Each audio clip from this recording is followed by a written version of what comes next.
Olá, eu sou Francisco Mendes e essa é a análise de mercado para automóveis e comerciais leves em janeiro de 2022. Os números de janeiro assustaram bastante o mercado e essa imagem de um pátio cheio de carros já não serve mais para explicar muita coisa. Mas a gente tem que olhar com algum cuidado para esses volumes. Quando a gente olha para o gráfico de evolução, a gente precisa sempre comparar, dada a sazonalidade, janeiro contra janeiro, porque dezembro é um mês tipicamente de volume muito grande e com isso qualquer comparação ela se torna inócua. Quando a gente olha para o fluxo de automóveis, e aqui a gente está pegando o período de janeiro de 19, 20, 21 e 22, a gente vê que tem uma queda bastante grande, ou seja, o volume é bastante inferior àquilo que a gente tinha do período pré-pandêmico, né? Mesmo com relação a 2020, em janeiro ainda era um janeiro, digamos, normal. Mas tem que olhar com cuidado porque, na verdade, essa queda é explicada principalmente pela retração de hatchbacks e sedãs pequenos e compactos, né? Depende da classificação. Tanto no grau de inclinação da curva quanto nos volumes. Eles explicam 70%, 80%, 85% das variações.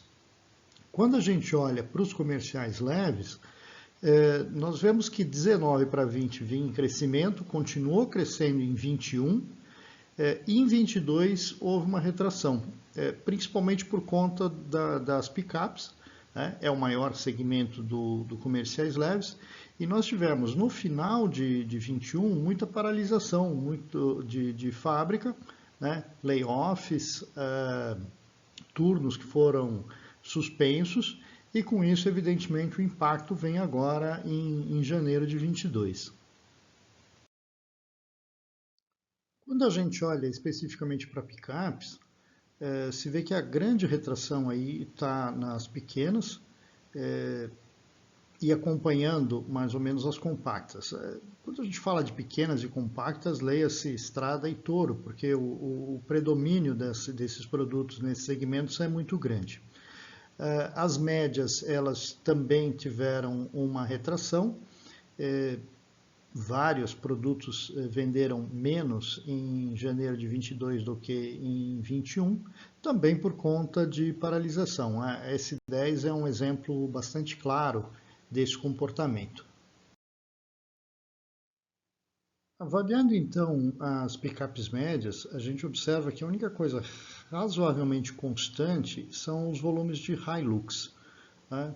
A S10 teve um período bastante positivo aí durante 4, 5 meses, né, de julho até outubro.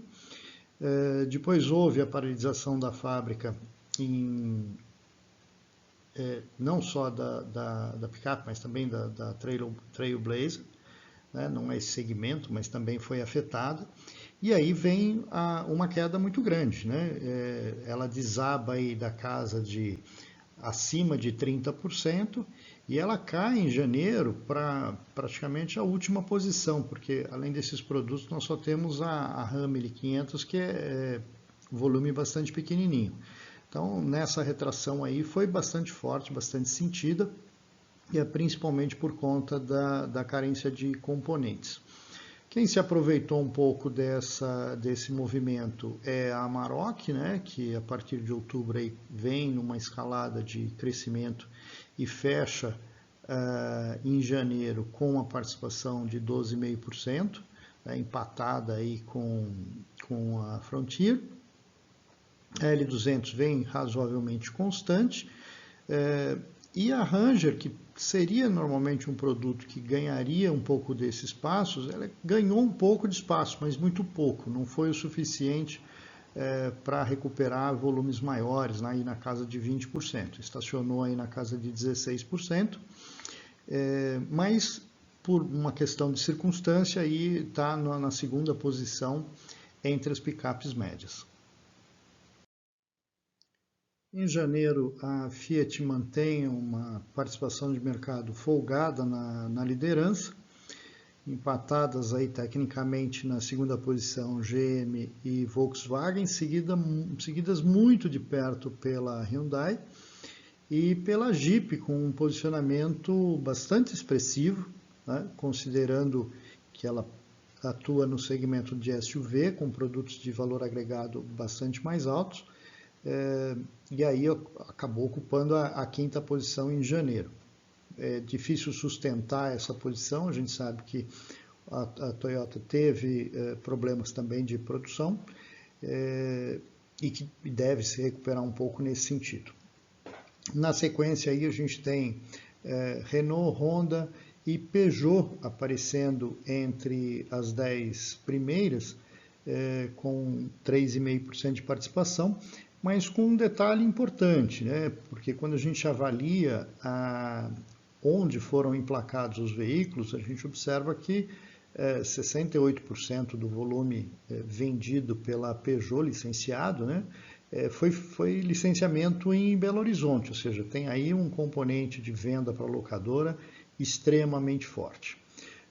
Nissan, Caoa Chery continua bem posicionada, Citroën, só depois aparece a Ford, com 1,26%, e evidentemente isso era esperado, porque não existe praticamente mais residual de K e EcoSport para formar número, né? Então, efetivamente, aqui o que a gente tem é a Ranger e volumes bastante modestos do Bronco e do Território, né? Mas em volumes inferiores aí a 150 unidades. Então, isso complica, mas é a realidade da marca. E a Mitsubishi, que é a última marca posicionada como acima de 1%. Daí para frente a gente tem os segmentos de luxo, né, que ocupam participações sempre abaixo de 1%. A explicação do mercado, né, principalmente automóveis, muito concentrada em hatchbacks, sedãs pequenos, ele é explicado também por dois fatores, né? A retração dos volumes de compras de locadoras, que utilizavam muito esses veículos para locação diária ou temporária, na verdade, para compartilhamento, né? Uber, 99 ou o que seja. E evidentemente esse volume, num processo de continuidade de home office, menor volume de gente em escritórios, etc., diminuiu muito, né, esse fluxo de veículos. Isso é sentido nas regiões metropolitanas, principalmente nas áreas centrais, nas áreas onde concentravam as áreas de escritórios. Então, o outro fator é explicado por quê? Também, como a gente antecipou lá em março, abril de 2020, né, as montadoras, na medida em que percebem que os volumes serão menores, elas viram as suas baterias para produtos de valor agregado mais alto.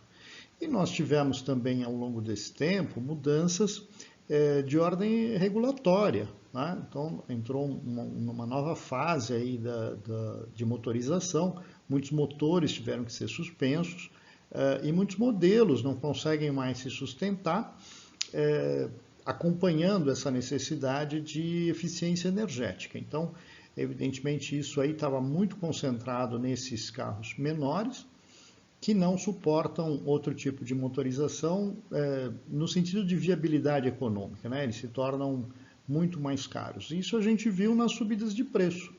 As variações de preço de carros novos foram bastante fortes ao longo de 2021. Está quase que assimilado, né? Mas ainda há expectativa de crescimento.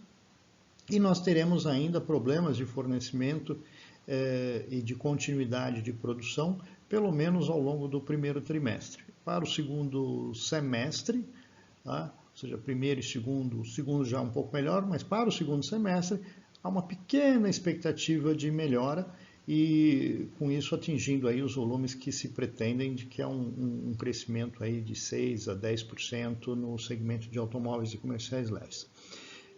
Se você quiser discutir um pouco do mercado automotivo, quiser dar a sua opinião, faça um comentário ou então manda um WhatsApp. O meu telefone está aí. Vai ser um prazer falar com vocês. Até mais!